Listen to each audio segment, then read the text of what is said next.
What's up mga kasang? Welcome back to my channel. At for today's video, ayan no, nakikita nyo nga yung ating female na maganda na siya.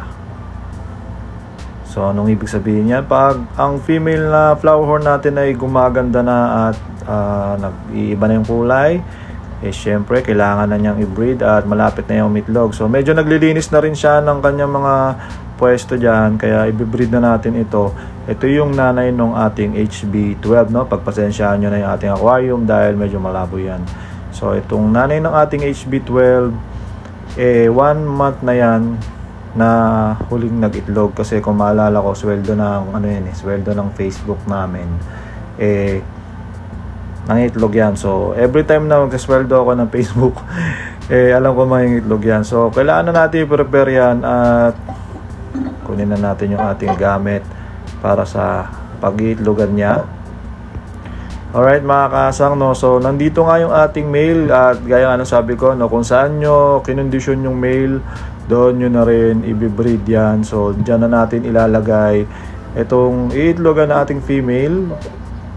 Ayan, saktong-sakto yan sa ating aquarium. So sa mga nagtatanong, no, marami tayong beginners ngayon na nagtatry mag-breed. Yung itong pinag-iitlogan natin ng flower horn, nabili ko to sa bilihan ng mga halaman. So usually ginagamit yan sa sa pinapatungan ng paso para hindi kumalat yung tubig. So may mga iba't ibang sizes yan. At kung gusto niyo yung malaki, doon kayo makakabili niyan, kasi yung iba nagtatanong sa akin bakit daw ang laki. Yan, lagyan natin divider.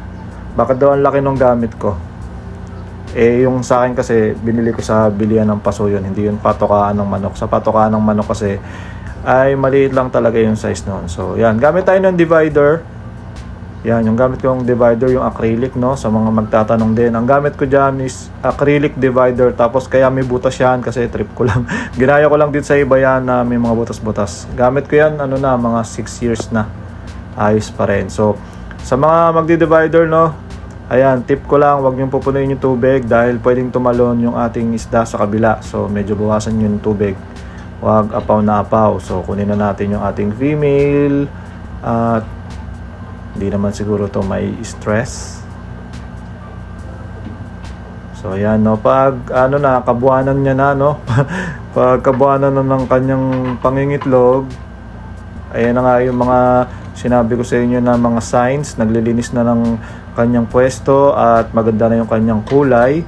So malapit na umitlog yan. So once na itabi natin yan dito sa ating male, matagal na ang 1 week na magdadrop yan ng egg. Minsan nga pagkalagay natin oras pa lang, or minsan isang araw kinabukasan. So ayan, no, hindi nyo pa makikitang drop tube yan, kasi once na nakita nyo mag drop tube, talagang mangingitlog na yon, oras na lang yon, or matagal na yung isang araw. So pag ganito, usually hindi nyo pa makikita yung drop tube. Yan, buksan natin yung ilaw para mas makita nyo ng konti. So hindi ko pa yan tatanggalin yung divider na yan hanggat hindi mangingitlog na talaga itong ating female, no? Napakaganda na ating female. At ito yung male ng ating HB12. At yun, nilock ko na nga sila, no? Hindi ko na sila tinry pa i-breed, i-crossbreed sa iba. So puro HB12 na lang ang ilalabas niyan. Ayan, buksan natin yung ilaw para mas makita nyo yung ganda niya, diba? Pansin na pansin nyo, malaki na yung kanyang tiyan, meaning marami ng eggs. Yung kulay niya napaka-intense red. Ganyan talaga pag yung mga female malapit na mangitlog. Yung male natin, okay lang na hindi siya masyadong maganda, hindi siya masyadong malaki yung cock. Pero lagi namang ready ang ating male once na tabihan natin ng female yan. So ang technique lang talaga dyan is huwag nyong sasamahan ng female yung male, at yung female naman huwag nyong tatabihan ng male para mas makontrol nyo kung kailan sila mangingitlog. So ito, hintayin ko na lang magitlog yan. Titignan ko na lang yan kung kailan magde-drop. So yung mga kasang, another day, another na naman na pag-iisda natin. Another day, no. Naghanap na naman tayo ng gagawin. So medyo mabagal nga yung galawan natin ngayon. At pansin ko, no, napakatagal gumanda ng ating mga grow outs. Kaya pasensya na talaga do sa mga gustong bumili. Wala pa akong available at ako'y nagugurumpa. So yung available ko lang dito yung yung HB11 natin. Teka nga, matatanggal lagi itong ating ilaw dyan. Naka double tape lang kasi lagi natatagtal. So wala pang available. Tignan natin yung ating binibreed kahapon. Nilagay ko to. Ngayon di pa rin nag-iitlog. So hintay-hintay lang tayo. Hindi naman natin pwedeng madaliin yan. Kung kailan mangitlog yan, so once na nangitlog yan, tsaka nang natin pagsasamahin dahil nag-aaway yan. Pag pinagsama natin na hindi pa nangingitlog, kaya ko na-try kasi na-try ko dati, nag-aaway na sila. So ito yung ating HB11, no? Sa mga gusto, 1K na lang yan. Ano bang gusto nyo? Gusto nyo yata 999 para walang 1,000 no? Yung 800, ang bills ko na benta, itong 1K, malaki na, wala. So yun, hanap tayo nga pala, no? Dahil wala akong Tubifex, ito yung ginawa ko. Gusto ko lang i-share din sa inyo dahil wala nga makuha ng Tubifex at pahirapan. Kung maalala nyo, yung ating staple food ng flower horn is yung ating Ukiko flower horn pellets, no? Yung Ukiko Platinum. So ngayon gumagamit ako ng Humpy Head para doon lang sa mga ginugroom natin na nakikitaan ko ng potensyal. At bakit ganon? Kasi mas mahal. Mas mahal ang ating Humpy Head. Pero itong Humpy Head na to guys, subok ko na to. Compared sa Ukiko Platinum, pag itong Humpy Head na to ay napakaganda talaga. Kaso napakamahal din niya. Mas mahal siya ng basta mas mahal siya kasi ito, makita nyo itong ating Ukiko Platinum 100 grams. 130 ko yan nabili. Itong ocean free na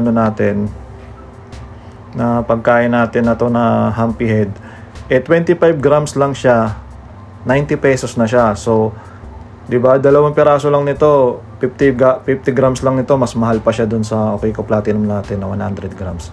So, mahal niya. Ganito yung tsura niya guys, no? Hindi siya mapula. Ayun, no? Tapos yung amoy niya, kung maamoy niyo siya, mas mas amoy pagkain siya kaysa doon sa ating Ukiko Platinum. Hindi ko alam kung anong mixture nito, pero mas maganda talaga to, no? Ang mahal lang talaga niya guys. So kayo, kung meron kayong isang flower horn na 1 peraso lang, mas maganda na yung gamitin nyo, yung Humpy Head. Pero kung maramihan kasi medyo magastos yan. Kaya ayun, pwede naman Ukiko Platinum. So yun, pakita ko sa inyo yung mga ginugroom natin dito. Para sa susunod, no, tignan natin pag naubos na natin yung ating Humpy Head. Ayun yung mga pinapakain ko ng mga Humpy Head natin na grow out. Dati malapit na magbukol tong mga to kaso nawalan tayo ng Tubifex at medyo bumagal yung growth nila. So pag bumagal yung growth nila, mabagal din yung syempre yung paglabas ng cock, mabagal din yan. Ayan, mga pinapakain ko ng ng Humpy Head. Ito, ang ganda na nga nito dati, ngayon parang ewan ko ba, parang pumayat yata. Teka, buksan natin ilaw. So yan mga kasang, no? Ang ganda ng pattern nito, full mask din siya. Dati medyo nagkakakok na yan. Tapos nung naubusan nga tayo ng Tubifex, medyo lumiit yung cock niya. Ngayon, pinapakain ko sila ng Humpy Head. Maganda na yung mga pattern nila kaso ang problema, wala kasing cock. Yun kasi talaga yung pinaka-importante. Pag nagbebenta ka ng flower horn, yun talaga yung unang tinitignan ng mga bibili sa inyo. Ano man yan, beginner man yan o medyo maalam na sa flower horn o yung mga matatagal na sa flower horn, yun lang una nila tinitignan talaga, yung medyo may visible cock o yung medyo mabukol na siya. Ito medyo mabukol na pero hindi pa masyado, hindi pa gaano.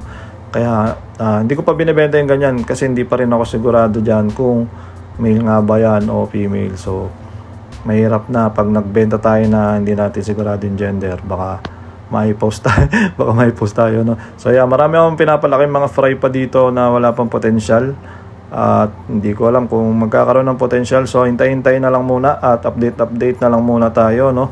Tapos ayun, hintayin na rin natin lumaki yung ating HB14. Tingnan natin kung maganda rin yung kinalabasan nun kasi first batch pa lang nun ng ating HB14. So yun yung susunod natin i-groom after nitong mga to. Siguro naman, no, mga next week may mga lalabas na dyan na magaganda. Ayun, silipin na nga rin pala natin yung mga meron ako dito nilagay ng mga tie silk. Yan, mukhang hindi rin masyado nagkukok kasi nga dahil doon sa pagkain natin ito, ba't hindi naman tie silk to, ba't andito to? Ba't napahalo ka dyan, boy? Hindi naman tie silk. So yung itong ang side na to, ginawa ko puro tie silk lang yan kasi marami din naghanap ng tie silk, pero yun din ang gusto nila, may cook na tie silk. At medyo wala pang lumalabas ngayon. So, hintay-hintay muna. Yung mga nag-aabang talaga, nandyan yan sa Facebook ko yan. Kasi doon ko talaga unang pinapost yung mga available ko. So, kung interesado kayo sa mga flower horn na breed ko, na nag-aantay rin kayo ng mga ibibenta ko, follow nyo ako sa aking Facebook, Hendrix Backyard. Huwag yung Hendrix Backyard TV. Ano yun? Puro videos lang yun, kaya wala akong pinapost na paninda doon. Huwag nyo rin ako i-PM doon dahil hindi ako nagbubukas ng messenger noon. Ang official page ko talaga ng Hendrix Backyard. Yung Hendrix Backyard lang talaga na Facebook page. Teka, parang ang ganda nito isang to. Ito, parang medyo nagkakaroon na siya ng cock. Ay, malaman natin next week. Tapos baka next week magkal na rin ako ulit. Pag nagkal ako, maglagay ulit tayo ng mga bagong papalakihin. At yun, no, yung ating high pin, balloon, wagtail, platy. Yan, konti na lang yan. Hindi ko alam kung dadami pa yun dyan. So, ayun, ano pa ba? Wala na makita, no? Abang-abang na lang kayo. Ito nga pala, meron pa ako isa dito, ano? Ito, may visible hump na rin talaga ito. Yung ating tie silk. Yan. Medyo palakihin pa natin konti kasi ang liit lang yan. Ayan, ang liit pa niyan. Mga 1. Wala pang 2 inches yan. Hindi pa natin bebenta yan, no? Ayan, pero may bilog na yung ano niya, mabilog na yung mukha niya. So, tinatadtad ko ng humpy head, pag ganyan. Tingnan natin kung ubra, no? Kasi yung problema, yung yung kinukuha na namin sa Bulacan, hindi nagbibigay kasi parang tagtuyot ata sa Bulacan ngayon. Yung mga irrigation doon medyo tuyo at hirap yata sila sa tubig. So, walang tubig, walang tubipex. At yun, meron man sila makuha siguro, may mga binibigyan sila na mas malalapit lang. So, kami dito sa Cavite, yung mga kumukuha galing Bulacan, medyo hirap kami sa tubipex ngayon. At yun, medyo mabagal tuloy yung takbo ng aming bentahan ng flower horn. Ayan, ang gaganda na niyan dati, pero ngayon, parang nag-drop cook sila dahil nga doon siguro sa pagkain na yun. Yan, silipin na rin natin yung iba pa natin mga growers dito, pakita ko na rin sa inyo. Dito may pinapaganda ako dito, hindi ko lang kung female yan. Ayoko na i-focus, mukhang female. Itong isa na to, ito yung nakikita ko ng potential. Teka, buksan natin yung ating flash. Ito maganda na pala talaga ito. Ano na siya, kita na yung cock, tapos ayan, ang ganda pala ng pattern nito. Red full mask din. Kung maalala nyo yung HB12 na binenta ko noong nakaraan na 800, parang ganito rin yun ng maliit So, baka tutukan ko rin yan itong kabila. Silipin din natin. Yan, basic lang. HB12 basic. Tsaka itong isa na to, mga nasa baba lang kasi ito. Pero itong isa na to, parang pwedeng VIP yata ito. Ito, palakihin natin ito.